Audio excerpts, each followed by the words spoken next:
wish I could be part of. On November 15th, 1989, The Little Mermaid was released to enormous critical and commercial success.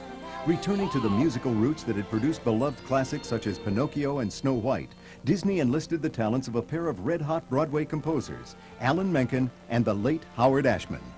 Nobody really knew what possibilities we had until The Little Mermaid, and it just crashed open all the, boundaries of expectations. Ashman and Menken had scored an enormous hit with Little Shop of Horrors, and when offered a film to produce at Disney, Ashman chose The Little Mermaid, which was being written and directed by the young creative team of Ron Clements and John Musker. One of the first ideas we had heard that Howard had suggested was what if the crab were Rastafarian, and a Jamaican or Rastafarian crab singing calypso actually worked. Under the sea, darling, it's better down where it's wetter, take it from me.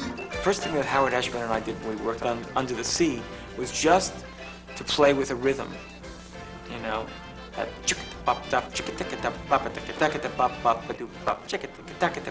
and only then came.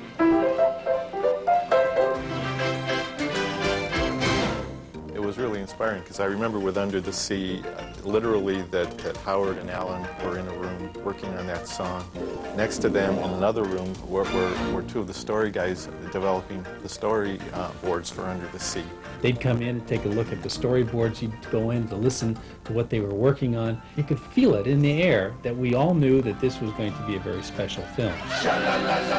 Don't be scared, you gotta move, prepare, go on and kiss the girl. Alan Menken has personally written the scores for 5 subsequent Disney hits, but he says nothing will ever quite equal the experience of working on that first simple fairy tale. There is something so basic and so special about Little Mermaid that comes through. It's just this wonderful story told in a very entertaining way. It'll be really interesting to go back and see it with audiences again and rediscover what it was that we started. Someday I'll be part of your world. The Little Mermaid will come to theaters for 17 days only, November 14th through 30th.